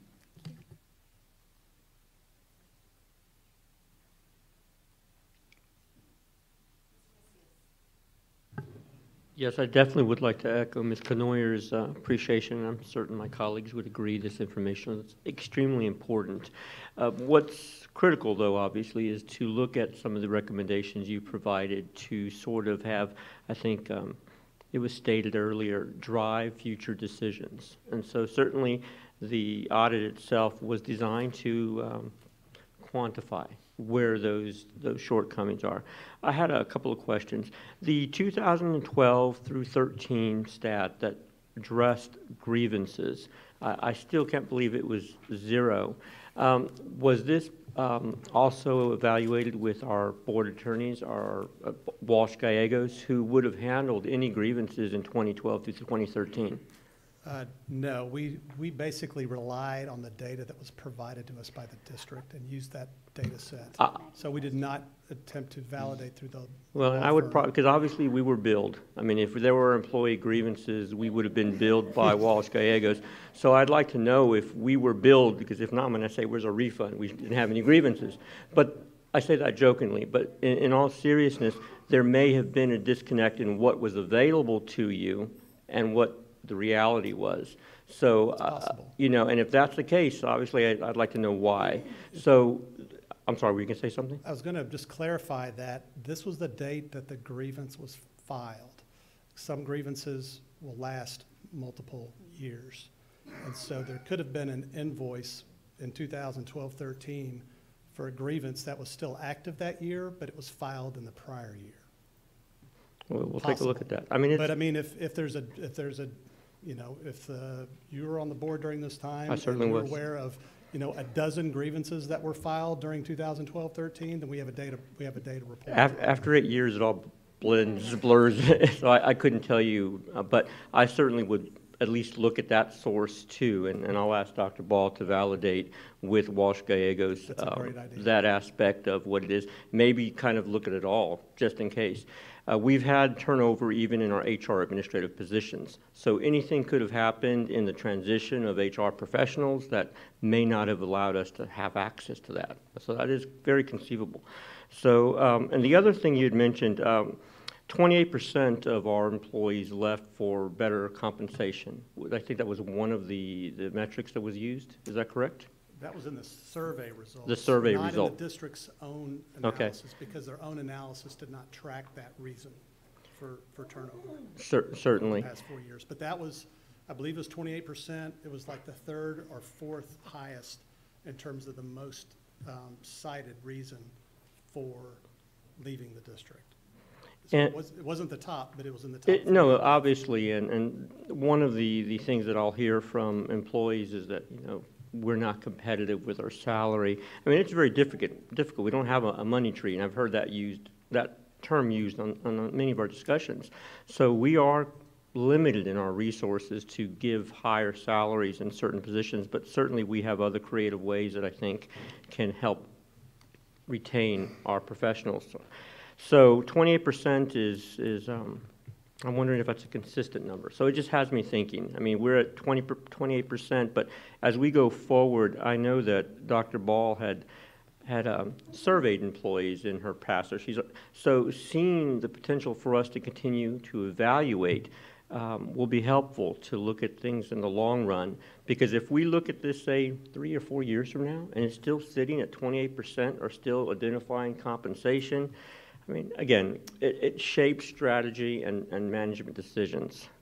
One of the recommendations that was on Cheyenne's slide that she did not talk about was that now you have the opportunity to repeat this survey. Certainly. And once you have longitudinal data, it becomes much more valuable to you, because then you can see trends in that. But you kind of have to you have to keep the survey instrument similar, or you can't really do those comparisons year to year. But the same thing with the teacher turnover reason codes that you're tracking now. 3 years from now, you're going to have a whole lot more information to be able to analyze those trends than you have been so far. And I think my last note I had here was regarding the student FTE ratios that showed a negative. I know that Ms. Canoyer was telling us that we have some added campuses through these later part of the years.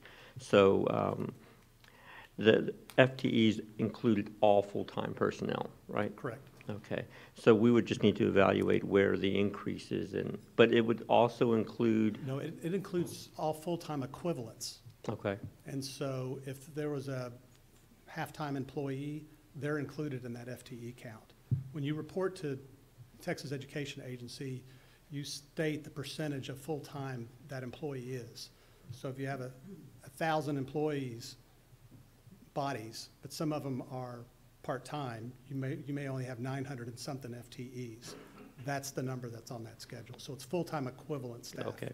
And so that would then include potentially any personnel that are funded by grants or by title? All employees. Everyone. So I know that our economically disadvantaged population is increased, so that would also make me think, did we see an increase in personnel as a result of additional title money? But it also asks the question, if we have more personnel, are we utilizing them in the most efficient manner, which is something I think we're all working towards to ensure that we're using our funds most effectively. But again, I just want to say thank you. This is definitely a launching pad in terms of what we will need to do going forward. It was a very thorough assessment, and I appreciate it from both of you. Thank you. Thank you. So much. We'll move back to item 6A2, Judson Education Foundation update. Ms. Pichelle. Thank you. Dr. Ball, I just asked for this to be on the agenda because I wanted to know, can we consider a policy update? Yes, ma'am. And when we spoke, I think what you're requesting is just not that we give a update, but that the individual that oversees the foundation comes to the meetings more often, right? Yes, and to be more specific, a quarterly type update. It doesn't have to be every month, but quarterly. And I also wanted to say that, you know, Ms. Canoyer accepted to do those reports for us. Thank you, Ms. Canoyer. But as I got to thinking about it, there's a paid employee that should be giving it. And so that's why I asked for this to be considered. Yes, ma'am. I'm going to take that back to the foundation, and we can work on making that change. Thank you. Yes, Ms. Canoyer. As the board liaison to the Judson Education Foundation, I'm very happy to bring back to the board information.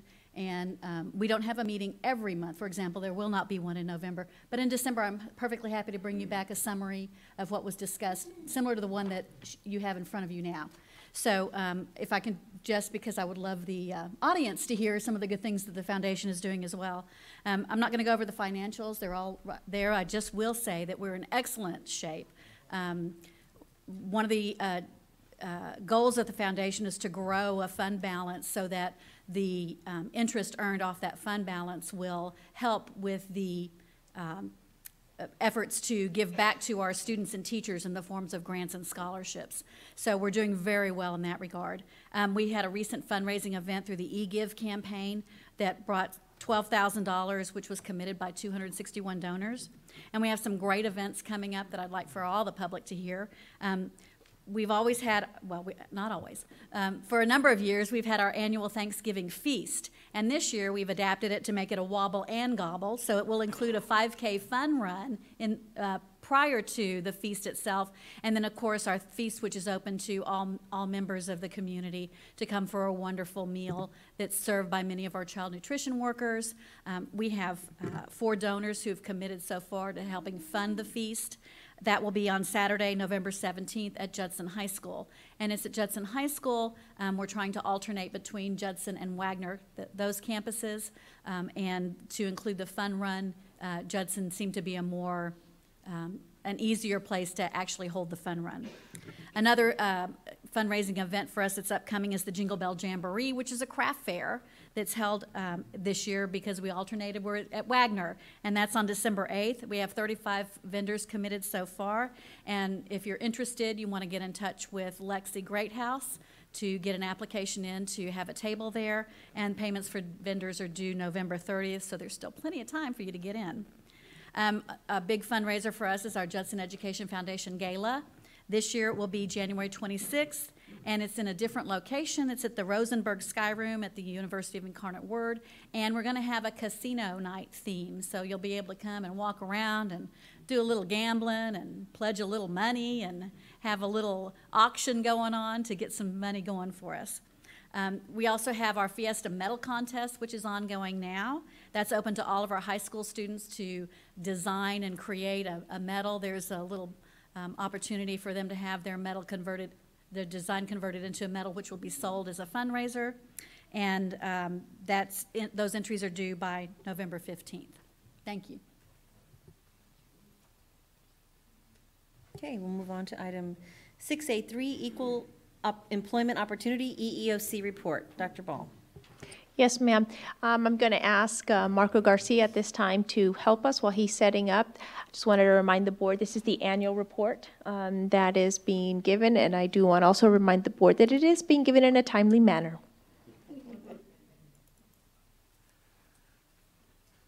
Thank you.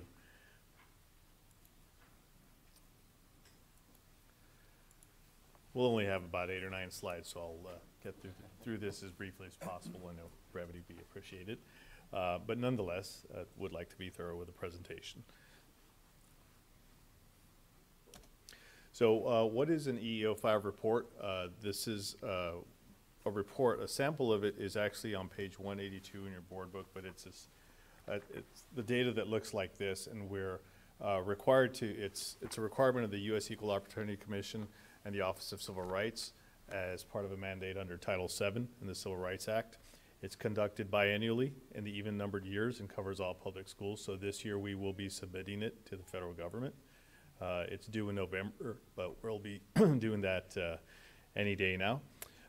It indicates the composition of the workforces by gender and race and ethnic category. And the data is used for including enforcement, and in our case, self-assessment and research. So in your board book also, you have sort of this color-coded data which gives you the 3-year trends by campus and by district department. And in the very back of that, I think it's page 181 of your board book, there's a yellow kind of synopsis of the totals for the district. So that's what I'm going to be sharing with you these next 3 slides. And what you'll find in the analyzation of all that data is that over the past 3 years, the employee ethnicity has remained very consistent. In fact, the African American ethnicity percentages has hardly varied at all, to the tune of 0.1%. It has decreased by 0.1%. The white category has decreased by 1.1%. The Asian category has also pretty much remained stagnant. It's decreased by 0.1%. And the Hispanic or Latino employee ethnicity 3-year trend has increased slightly by 1.2%. So this is a graphical analysis of the last 2 slides that I've just given you, and that kind of encapsulates it a little bit better for you. You can see the sets of 3 bars on the left are the African American ethnicity percentages. The blue bars indicates the 16-17 school year, red bars are 17-18 school year, and the green bars are this year, 18-19. African American percentage again has pretty much remained the same. It's varied by 0.1%. Asian has remained the same. There's again the slight uptick in Hispanic staff ethnicity and a slight decrease of again 1.1% of the white staff. So big picture, there has been an increase of 1.1% in minority staff over the last 3 years. This next slide is very telling. The applicant ethnicity is not included in the EEO report, but I just like to show you that juxtaposition so that you can see how the blue bar there is the percent of applicants and the red bar is the percent of staff. And you see how they're all proportional. If there were major differences between the percent of applicants and the percent of staff, that would be something to look at. But the fact that they're very consistent, for example, if you look at the 2 bars on the left, African American, 16.9% of our applicants are African American and 17.8% of our staff are African American. Asian, 0.6% of our applicants are Asian and 1% is Asian of our staff. Hispanic, 40.4% of our applicants are Hispanic and our staff is 42.4%. And the white is 41.4% of our applicants are white and 38.4% of our staff are white. So there's slightly fewer white staff than there are applicants, but for the most part, you see that consistency. And that speaks to the fact that we do at Judson ISD hire the best people, not on the basis of any discriminatory classification. We just simply ask our directors and our principals to hire the best people for the job. And the proportions are always in proportion with who applies for our positions.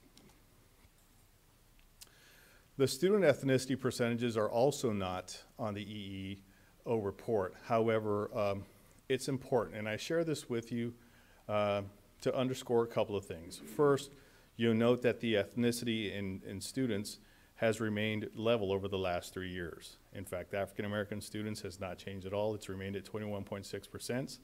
Asian students has varied by a minuscule of 0.1%. Hispanic students have remained the same at 56.2%. And white students have decreased slightly by 0.5%. And I share this with you because ideally the EEO would like for your staff to mirror your students.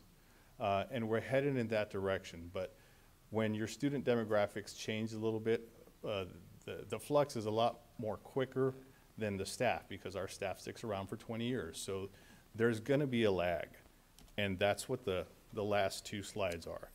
If you look at the first two on the left, the first sets of 3 bars are the African American staff. Again, that's at 17.8%, and the African American students are 21.6%. That's a discrepancy of 3.8%. The biggest discrepancy is with the Hispanic staff to Hispanic student. That's 16.8%. But as you can see, we're closing that gap, but it takes time because we do have employees that stay a long time and we want them to, but it's going to take some time. The largest discrepancy exists between the white staff and the white students, to the tune of 22% approximately. And again, that gap is closing, but because people stay at Judson for a long time, it just takes a while for that to happen. And the last one is the Asian staff versus Asian students. There's a discrepancy of 1%. So that pretty much is the graphical synopsis of all of the data that you've been provided, which was a breakdown of the EEO report. At this time, I'd be happy to answer any questions. Ms. Pichelle. Thank you, Mr. Garcia. I like how you presented this report. Very easy to read. So, Dr. Ball, what are you going to do with this? I think what I would want everybody to do with data is analyze the strengths and the weaknesses, and then develop a plan in regards to how do we get better at making sure that our staff mirrors our student population.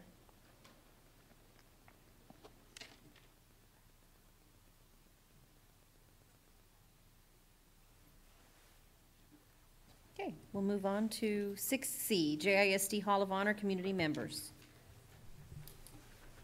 Dr. Ball. Yes, ma'am. I'm going to ask Mr. Linscomb, I think he was going to share some of this information.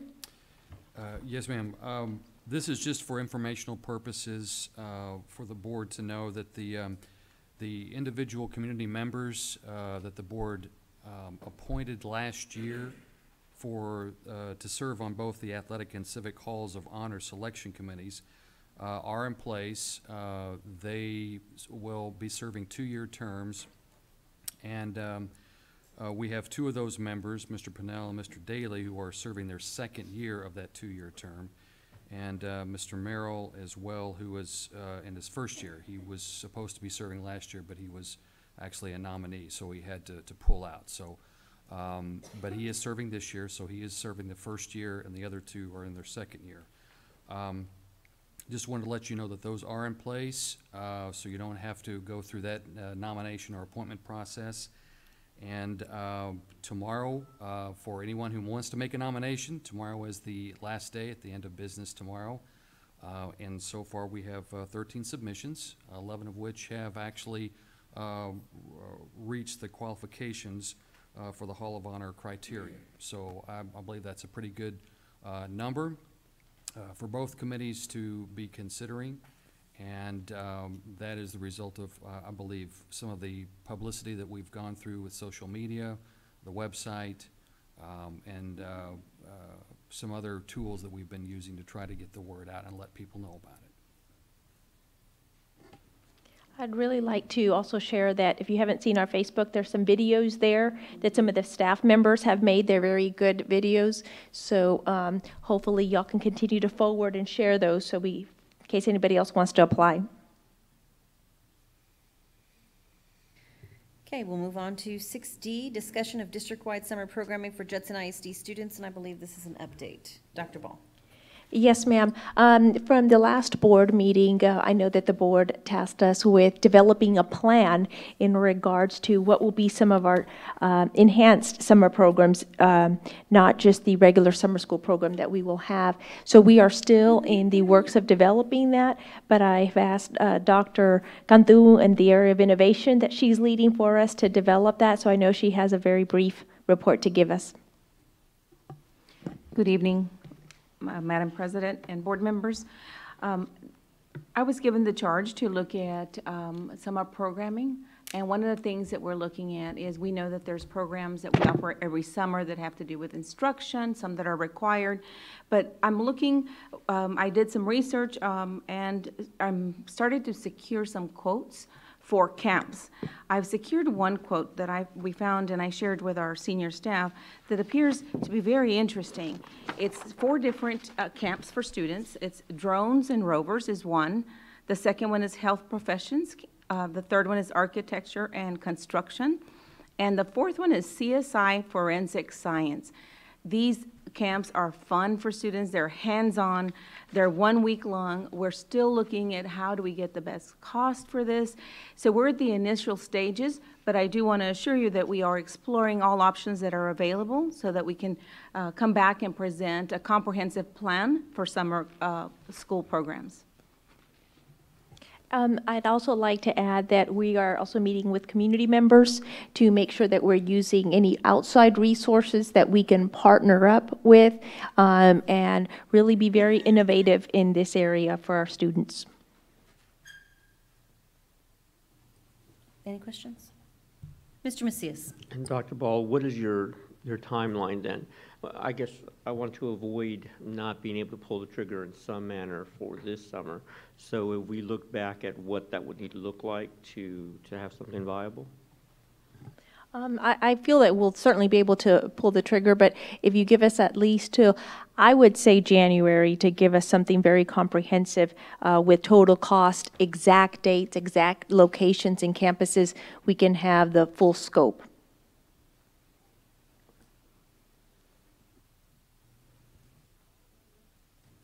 Okay, we'll move on to item 6E, review and discuss the non-exclusive license agreement with intent to redesign the contract. Ms. Pichelle.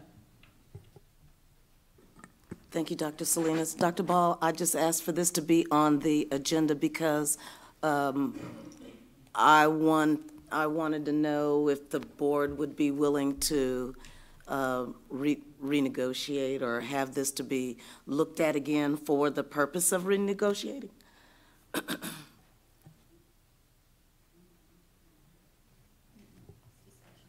Just discussion. I certainly would. I know last month we found out that we were only collecting $2,000 because of organizations or I guess businesses that use our logo. I think we are probably selling more than $2,000 worth, or you know, where the percentage is more than that. So I certainly would be open to looking at the contract that would go into effect next year, because I know Dr. Ball told us that we already have one for this year. Right. So my purpose was to see if our attorneys could bring us back some different, a different figure, a different dollar amount that we possibly could renegotiate this agreement to look like.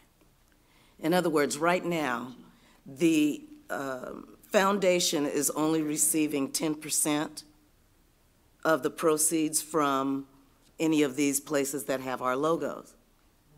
But we are a competitive district, very competitive. There are folks that are looking at our district from all over the nation, wanting to move here. They know about Judson. We have a legacy that's the reason that they want to be here. We have a competitive district. So since we are in one of these type of districts, I just thought it would be, you know, worth us asking our attorneys, could we negotiate for more money?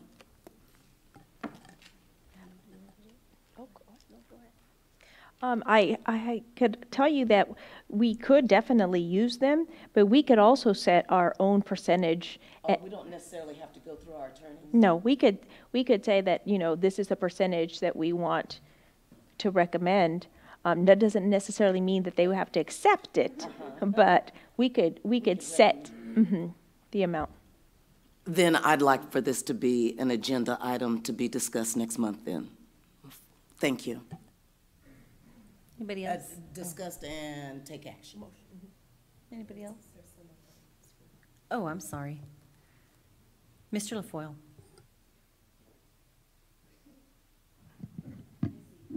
I've been fighting this for years, and you look at this one thing, There's a company that gives each one of our schools hundreds and hundreds of T-shirts that they don't pay 1 cent to us about, because it's a free gift. But they are making money off those shirts because on the back is all these vendors that are paying them money. They're making money. I think we ought to get a little bit of their money, even though they're giving it to the kids. And they're the cheapest shirts I've ever seen in my life. You can hold them up and read a newspaper through them. So I don't think the kids are getting a good deal, and we're surely not getting a good deal. Thank you. Ms. Eaton. Okay, I wasn't here last month because I had another total knee replacement, and I really didn't think I should sit up here on pain medication and make decisions about anything. And yes, I was at home, not in pain. Okay, but so I did get clarification on this because it was a little confusing for me. And I want to make sure I understand what we're talking about is that we have T-shirts in H-E-B and in Walmart, and we need to renegotiate the amount of money that the district receives back from the sale of those T-shirts, right? That's what we're talking about, not the free shirts that companies give to the students with their advertised company on the back of it because they paid for those. That's two different things, right? Are you asking me? Mr. LaFoyle. Oh. You know, the one, I know what you're saying about it, you know, because they do it at the basketball game, but they pay for the shirt and give it to the students. Yes, but the shirts they're paying for are the cheapest things you'll ever see in your life, and they're charging $300 and some per advertiser on the back. They are? Yes, for X number of shirts, because I know Dickey's Barbecue come to me and says, do you know anything about this? I says, no, I don't. So I looked into it. I called the company up and said that. And the first thing out of their mouth was, well, do you want to pay for some of the advertisement? No, but I'd like to get our fair share for it. Okay. So it's not a good deal. If you find out the company, call them yourself, ask them how much a vendor, like you're going to be a vendor on the back, ask them how much it costs, and you'll be shocked. Okay, but but it's two different issues, though. Yeah. Okay, because the ones we're talking about is the ones that are actually being sold at H-E-B and Walmart that we've given them permission to sell, but we're supposed to be getting a cut of the money, and the money's not quite matching up with what we see being sold in the store. So that's what we want to renegotiate. Yes, ma'am. Okay, makes a lot of sense. Okay. But What you said makes sense too, Mr. LaFoyle. These people that are giving those shirts away are making money on our I hope they are, because, you know. No, they're making money on our logo, and we're not seeing any of it.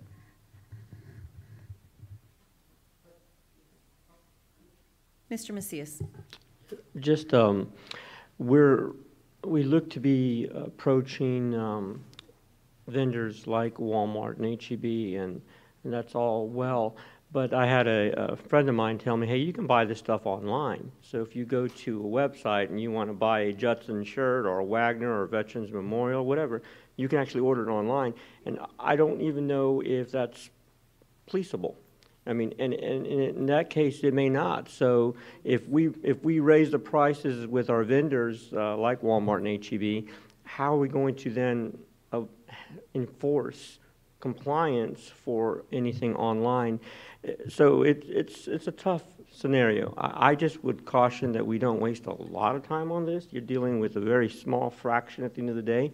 But I do think we need to make a statement, and I love that Ms. Michelle has brought this aboard, because we do need to see additional revenue come to our foundation. And there are people taking advantage of the brand. So I think it's important that we evaluate that to the best of our ability. But I guess in that scope, if you could determine how we could make online vendors accountable, that would be great. I don't know if that's possible or not, but that's certainly a concern I have.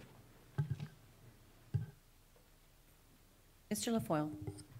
The thing we're looking at, Matthias, they're stealing money not from us, but also from the kids. These ones that are selling them at halftime over there, hey, those people have bought those shirts from people, used our logo, and we received nothing. and we never will. Oh, excuse me, I gotta move that. We never will, unless we go back to who is doing it. Say every shirt you print with Judson, Wagner, or Veterans Memorial on it, you have to pay us per shirt. If it's $1 a shirt, great. But see, that's money that should be going to our kids, and it's not. That's the whole thing that bothers me. The kids are the one getting gypped. And I'll be on this until I get it done. Ms. Pichelle. Mr. LaFoyle, that's part of the argument, because when the community buys from these other vendors, Walmart and Walgreens, H-E-B, our booster club is not going to benefit. And I just think that we should have more of the merchandise being sold by our boosters so that they can receive the benefit. The other option, the other option could be is not to go into a contract with anybody.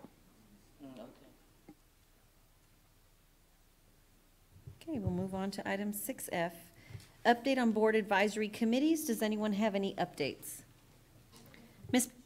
Knoyer. I always have an update because my committees are fabulous. The committee I'm on, the curriculum committee, met for the first time.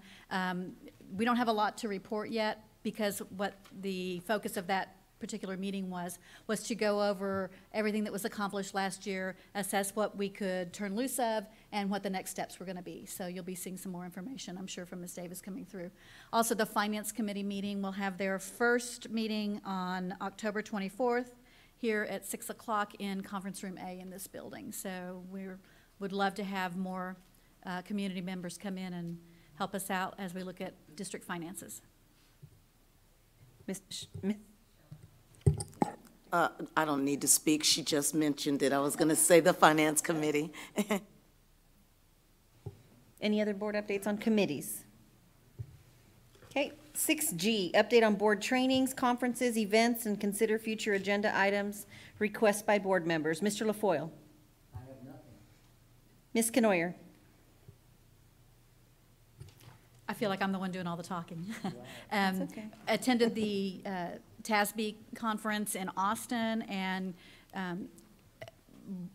one of my duties was to represent Judson ISD's board in the hall of the delegate assembly, where we set forth TASB's goals for the upcoming year. And of course, politics, voting is a huge initiative, so I'll repeat my thing again. Your vote is extremely important in this election. School districts are bearing a huge burden. Taxpayers are bearing a huge burden of financing. The money the state is giving for schools has gone down year after year after year, and more of that is coming out of your pocket in the form of property taxes. So I urge you, please, to go and vote for legislators who will support fully funding public education. And if you want to know who those are, I won't tell you who to vote for, but you can find a resource at texansforpubliceducation.com. They've done a very thorough vetting of the candidates and their stances, how they voted previously, what their platforms are, and find people, please, it's incredibly important in our state races that you find people who will support us. We need the help, absolutely. Thank you. Mr. Macias. No, I don't have anything at this time. Ms. Eaton. Thank you. Ms. Rodriguez. I also attended the TASA TASB conference at the end of September. Ms. Pichelle. I also attended the TASB conference, and I would like to say that there's always great classes to attend, but I think that the one that I got the most out of was the one you and I attended together, Women in Leadership, and how to grow young women, girls in high school, young girls in elementary school, how to grow these girls to be leaders. Loved that class. It was good. And it was actually about how to encourage more females to run for Yes, office. yes. Ignite National Women, we're would be the speaking to website you. you want to go to look at and encourage all of your daughters and nieces and granddaughters to Yes. look into that. So yes, we had a great session. Okay, we'll now move into closed session.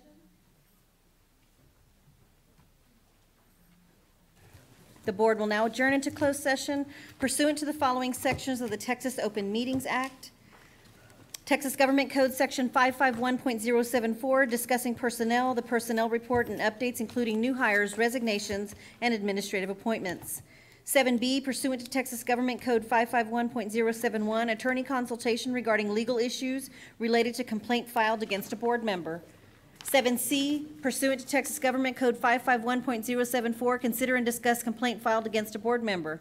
4D, pursuant to Texas Government Code 551.071, attorney consultation regarding legal issues related to construction litigation, and the time is 9:05.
We're back in open session. The time is 10:21. No final action, decision, or vote was taken while the board was in closed session. We'll move on to item 8A, which is also 5B. Consider and take possible action regarding the personnel reports and updates, including new hires, resignations, and administrative appointments. Do I have a motion? Motion. Second. Motion, Mr. LaFoille. Second, Ms. Canoyer. Please vote.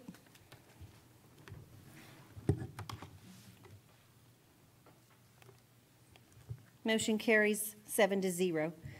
We'll move on to 8B, consider and take possible action regarding complaint filed against a board member. There will be no action taken on 8B. 8C, is that 5A also?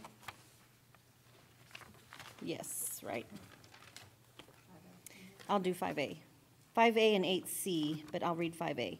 Consider and take possible action regarding approval of the ranking of submittals for the request for competitive sealed proposal 19-02 for Veterans Memorial High School Building Addition. Do I have a motion? Motion. I move that the board approve the ranking of proposals for the Veterans Memorial High School Building Addition project and select Drymala as the general contractor for the project. I further move that the board delegate to the superintendent or her designee the authority to negotiate and execute a final contract with Drymala. I have a motion by Ms. Canoyer. Second. Second by Ms. Eaton. Please proceed to vote.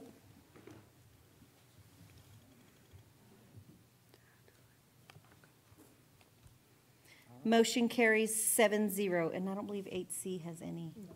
Okay. All right, meeting is adjourned at 10:23 p.m.